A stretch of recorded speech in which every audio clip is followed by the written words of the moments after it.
dari seluruh negeri yang menanti pembaharu, yang siap meluangkan waktu.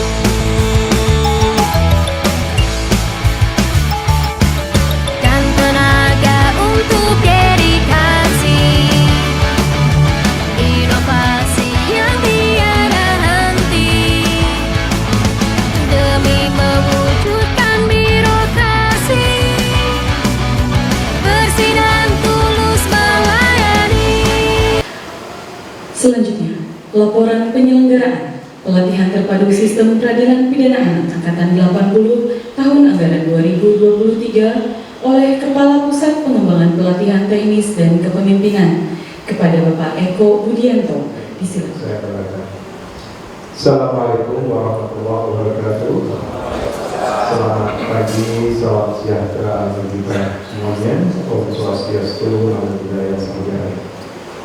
Tujuan pelatihan terpadu sistem peradilan pidana anak bagi aparat penegak hukum dan instansi teknis lainnya adalah untuk penyamaan persepsi dan peningkatan kompetensi bagi aparat penegak hukum mengenai sistem peradilan pidana anak, tentunya sebagaimana diamanatkan di dalam undang-undang, serta meningkatkan pengetahuan, pemahaman aparat penegak hukum tentang sistem peradilan pidana anak.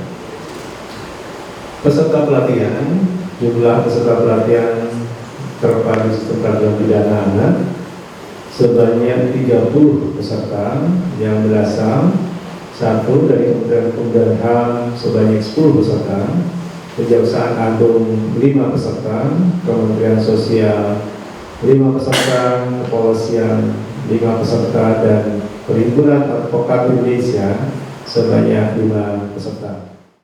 Sekaligus membuka dengan resmi pelatihan terpadu sistem peradilan pidana anak angkatan 80 tahun anggaran 2023 kepada yang terhormat Bapak Iwan Kurniawan. Setelah Undang-Undang Nomor 11 Tahun 2012 ini diundangkan, maka pada tahun 2013 ditetapkan sebuah prioritas nasional terkait dengan pelatihan terhadap aparatur penegak hukum dan instansi teknis lainnya dalam sistem peradilan pidana. Jadi sejak tahun 2013 itulah kemudian pelatihan sistem peradilan pidana anak ini dilaksanakan di lingkungan Kementerian Hukum dan HAM sebagai leading sector, gitu ya. Dalam perkembangannya kemudian Mahkamah Agung, Kejaksaan Agung, Kepolisian Republik Indonesia, bahkan Peradi ya, sudah menyelenggarakan secara mandiri kegiatan pelatihan SPPA yang tentu saja sebagai standarisasi kurikulum dan modul yang disampaikan, tentu saja itu modul yang sudah ditetapkan dari leading sektor yang juga disusun bersama dengan aparat penegak hukum lain, sehingga dimanapun aparat penegak hukum dan instansi teknis lainnya mengikuti kegiatan pelatihan SPPA, maka substansi yang diperoleh itu akan sama karena sudah terstandarisasi. Bapak Ibu sekalian, kalau kita bicara substansi tentang peradilan pidana, maka fokus utama kita tentu adalah pada subjeknya, pada anak. Diatur dalam Undang-Undang Sistem Peradilan Pidana Anak, rentang waktu dalam kualifikasi anak itu antara 12 sampai 18.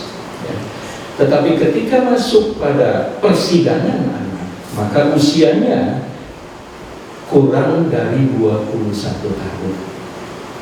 Bapak Ibu sekalian, kenapa ini penting menjadi bagian dari pemahaman kita terhadap implementasi sistem peradilan pidana anak? Yang pertama, bahwa kian tahun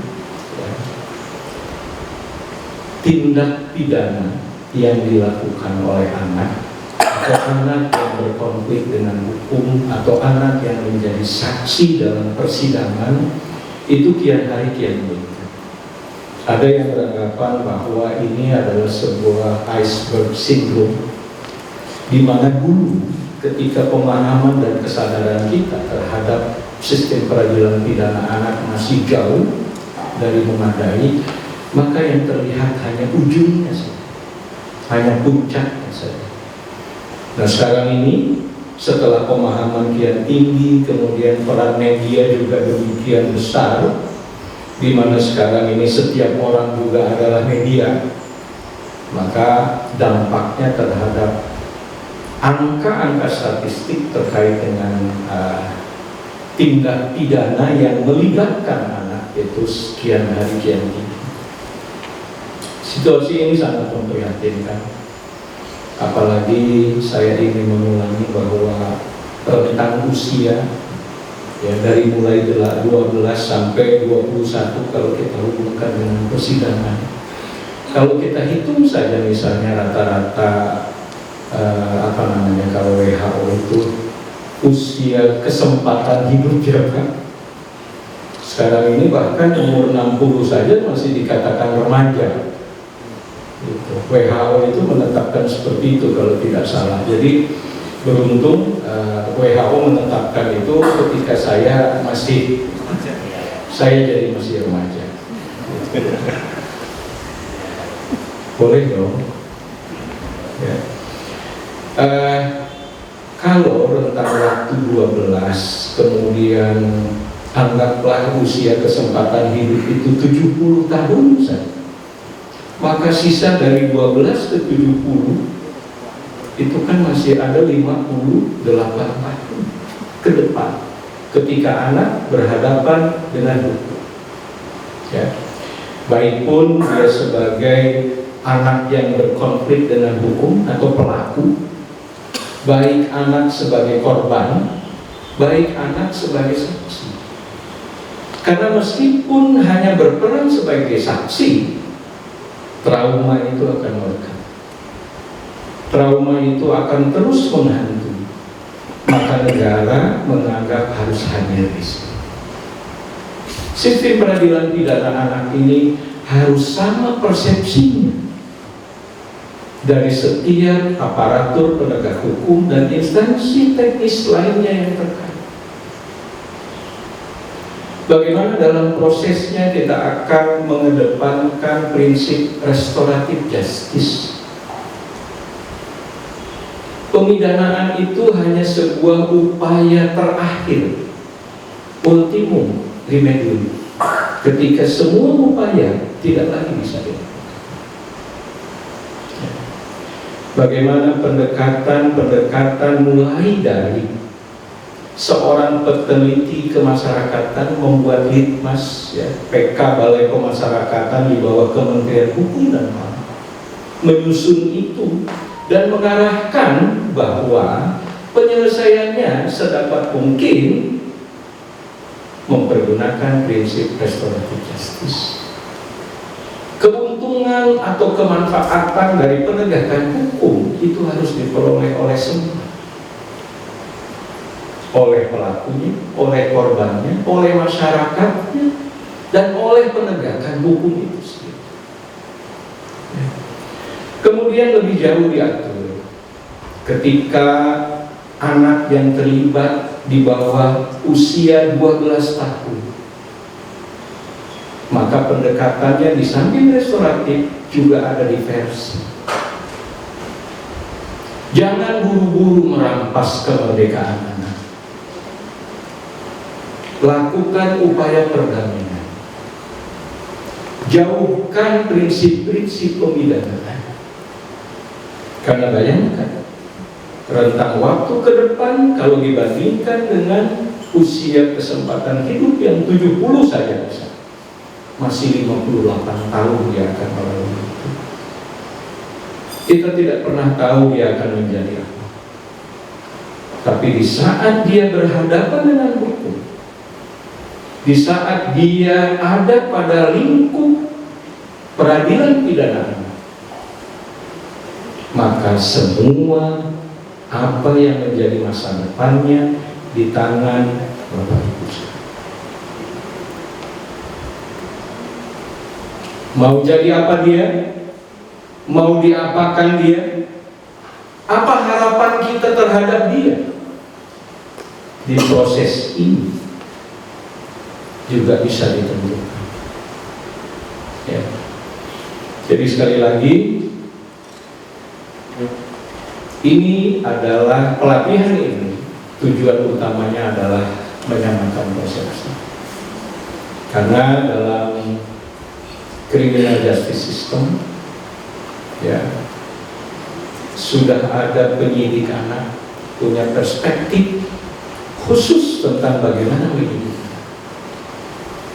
Penuntut anak, kejaksaan tentu juga punya perspektif berdasarkan undang-undangnya bagaimana memperlakukan anak. Demikian juga dalam persidangan. Dan bagaimana peran PK Bapas dalam menyusun litmasnya yang akan dijadikan sebagai bahan pertimbangan mulai dari pra-adjudikasi sebelum persidangan, adjudikasi dalam masa persidangan, dan post-adjudikasi masa pembimbingan anak. Saya kira mungkin itu yang dapat saya sampaikan di kesempatan ini secara substansi dari kegiatan pelatihan. Dan dengan mengucapkan Bismillahirrahmanirrahim, pelatihan terpadu sistem peradilan pidana anak angkatan ke-80 dengan metode pembelajaran klasikal tahun anggaran 2023 secara resmi saya nyatakan dibuka.